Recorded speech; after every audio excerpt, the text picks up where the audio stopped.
Retailers are reopening, but consumer behaviour is changing. Let's have a look. Good morning everyone, Florian.Heise here, and welcome to another episode of HeiseSays. I have my stein of coffee, and I thought we'd have a look at a few articles regarding retailers reopening. Some good news, but also that consumer behaviour is changing. Now this is something I've discussed a few times, that I suspect consumer behaviour will change coming out of, well, this drastic event that's once in 100 years. And I think it will have a lasting legacy on people's behaviour. I think people will realise after paying that useless piece of rubbish isn't worth it, considering, perhaps I was in such trouble when I got fired, or my job can disappear in an instant and I had no cash reserve. I watched an episode on YouTube of a family doing reasonably well, but then all of a sudden they had to take on 4 other members of their family, and they were going to a food bank here in Australia because both of them lost their job. They didn't have any reserves. So hopefully people will learn out of this. But we can see, retailers are reopening, and there's a push to get us out there, get the economy whirring again, get people working again. But here's the thing. Consumers are switching to discount brands and borrowing less. So first, let's have a look at this article about Kathmandu, hashtag not sponsored, but they are one of my favorite brands. Well, probably one of the few clothing brands that I enjoy. I love their cargo pants, guys. It's just so convenient.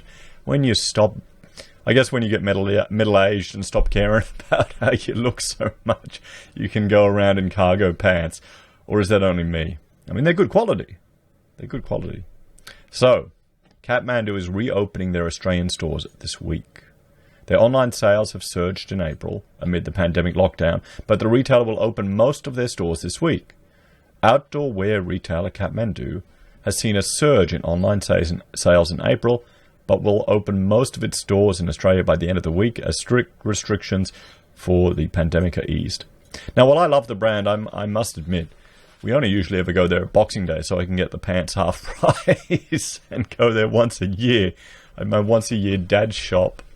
Please let me know in the comments that I'm not alone, if I'm the only one that does that. The other dads or middle-aged blokes, please let me know I'm normal.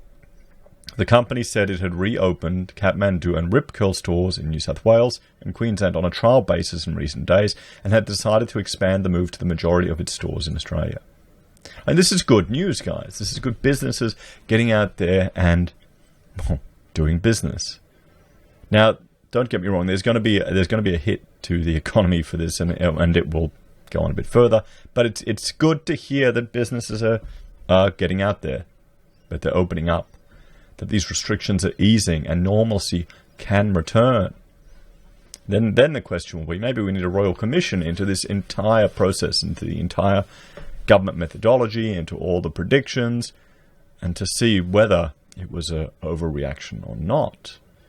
That'll take years, and if a conclusion will ever be reached, we may never know. But one thing we do know for certain, the economic impact is going to be with us. Stores will reopen with additional safety protocols such as hand sanitizer and face masks, contactless customer service and payment, customer limits in store, and social distancing between customers and team members. So contactless payment is going to be more and more a push for cash.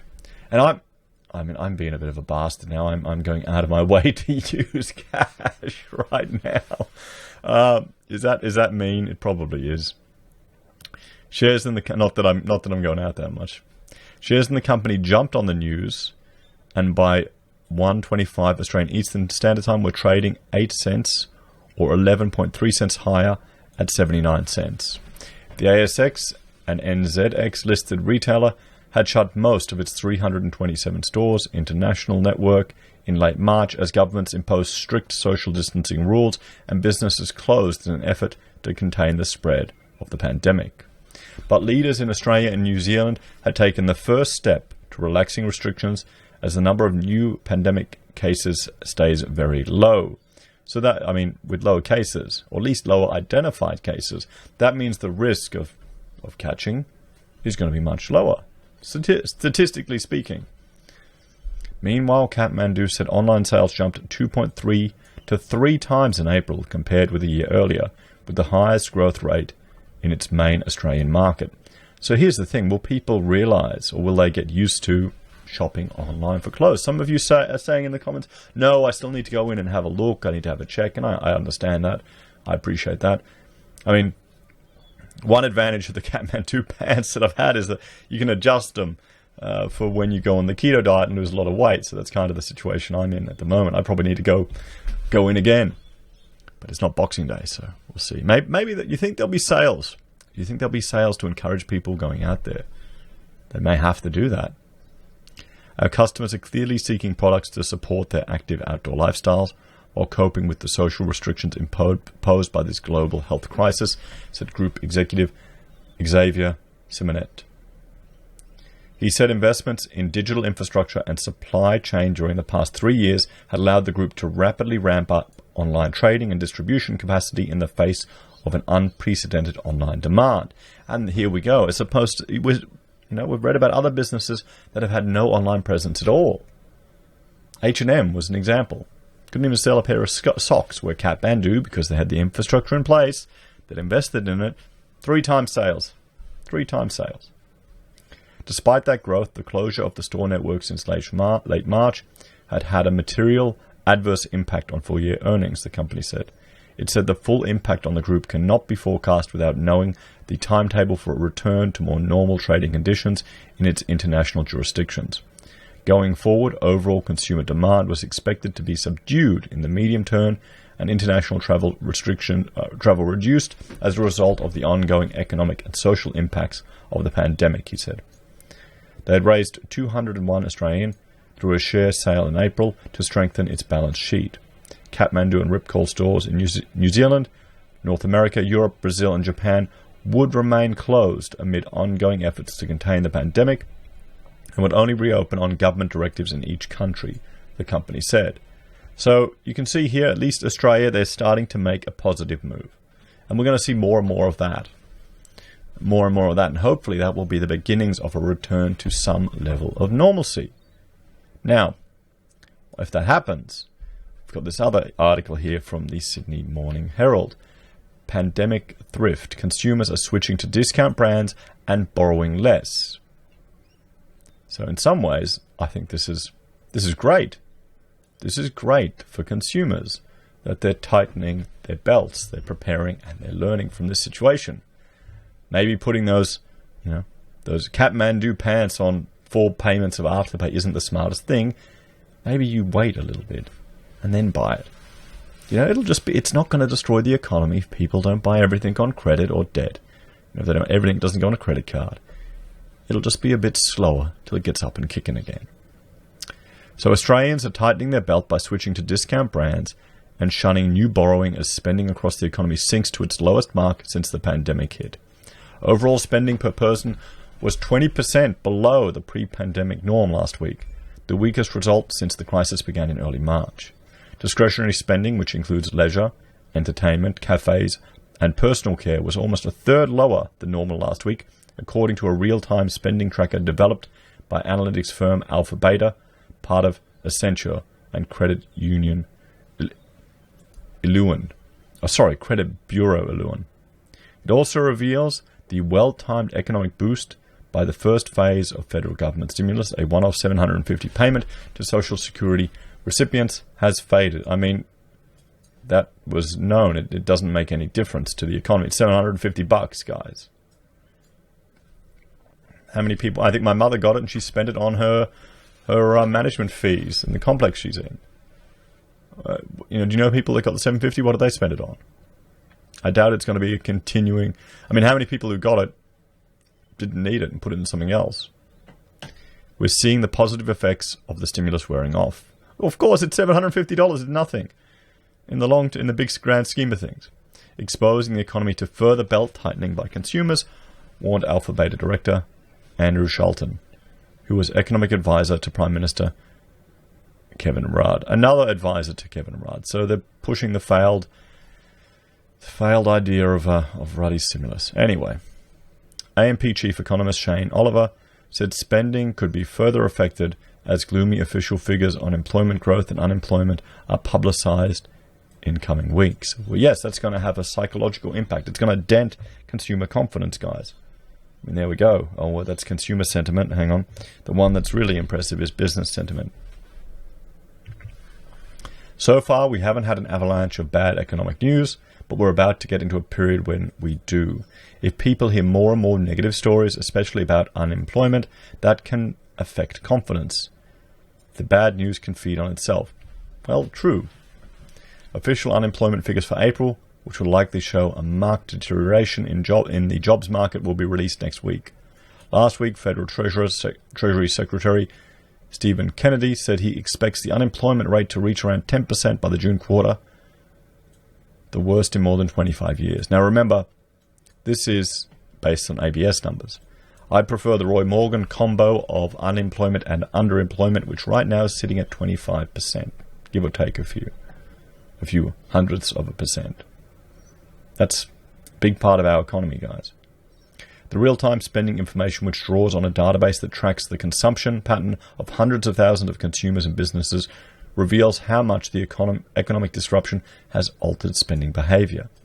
And as I said, this is going to be a legacy. We'll have to see if Kathmandu, as an example we looked at, will need all their retail stores, and how that will affect the real estate investment trusts and the big commercial landlord businesses on the market, and how that will affect, well, the potential for logistics businesses doing postage. Isn't Australia Post shifting their methodology? So Simon Blight, the chief executive of Ilion, said consumers had become thriftier during the past fortnight. People have now come through the immediate shock of this crisis and are laser focused on how to get through this over the medium to long term, making sure they can get the most out of their cash where they can. One strategy being adopted by householders is to trade down to discount brands. Research by Ilion shows more shoppers have switched to discount supermarket brands Aldi and Costco. Now, guys, I can tell you, Aldi is cheaper than Costco. We've done that research ourselves. Rachel went to Costco with an Excel spreadsheet where she'd calculated the cost of items at Aldi and the weight of the items. Costco is brilliant. What it does is it makes you pay a membership fee to be part of their club. So you've handed over money. So psychologically you think, well, I've spent this money on this membership fee. I need to keep going there to get my money's worth. But when you're buying stuff, it doesn't actually work out cheaper than Aldi because it isn't private label brands. Most of it is premium brands or normal brands just packaged together with a bit of plastic to make it more expensive, to make it bigger. So there's more chance of you wasting it. It still costs the same. It's not that much cheaper than Aldi. Well, no, it's not. It's definitely not cheaper than Aldi. It's not that much cheaper than the other big guys. But because you've joined their club, there's this expectation that you need to spend it. Check it out yourself. Check it out yourself. I think I've done an episode on it a while ago, and I can't remember where it is. And I'm not going to link. I'm not going to say I'll link to it because I won't be able to find it. But Aldi is the better option. Discount department stores Kmart and Big W have also gained market share, although that is due in part to the temporary closure of Myer. Households are also taking less personal debt in response to the pandemic, with marked falls in new personal loans, home loans, credit cards, and other forms of credit. Those who are applying for credit cards are requesting lower limits, the analysis shows. Overall credit card applications are 34% below their levels at the start of the year in New South Wales and down 29% in Victoria. I've got the lowest level we can on our credit cards just because I haven't bothered getting rid of them. I really should. I'm annoyed you can't go below $500. I just use them and then shift the cash over there. I think I'll get rid of them. I need to go to the bank to do that though, of course, and make it difficult. And another sign of thrift, new applications for home loans are mainly borrowers refinancing to take advantage of lower interest rates. There you go. Refinancing now accounts for 70% of mortgage applications, up significantly from before the crisis. Now, we've had one viewer get in touch with me, and he managed to do really well. He got his home loan down, what was it, from 3.5 2.49, I think, down to 2.99, like some insane reduction. He did really well, and he's with AMP. Now, they screwed him around a little bit with the service they were providing, but there you go. That's the record. He got down to 2.99. So, guys, share your stories in the comments. How did you get it to the bank? I was on the phone for 40 minutes. I got 0.04% reduction, which I'm happy with because, you know, I can plug an earbud in my phone and in my ear and ring up while I'm working. You know, share your stories, guys. Encourage each other. Get the banks to give us those discounts while we can. So, but there you go. There you go. 70%, everyone. 70%. The tracker shows spending per person among those who received the one-off stimulus was more than a third higher than normal in the week to April 6 to 13. But by last week, spending by that group had fallen to 5% below the pre-pandemic norm. Dr. Charlton said the Morrison government's $130 billion JobKeeper program was a wage subsidy for up to 6 million workers, would be a crucial factor in future trends. The government will be looking closely at the impact of JobKeeper as it comes in, hoping it gives consumers the confidence they need to keep the economy going, he said. I somehow think even if it does give the consumers the confidence they need to keep the economy going, their habits are changing. Do you think this will be a long-term change? Do you think this is people learning a valuable lesson? We'll have to wait and see. As always, please let me know your thoughts and opinions in the comments below. Like, share, and subscribe to the channel. If you're a fan and you want to support us, there are a few ways you can. You can join us on Patreon or YouTube.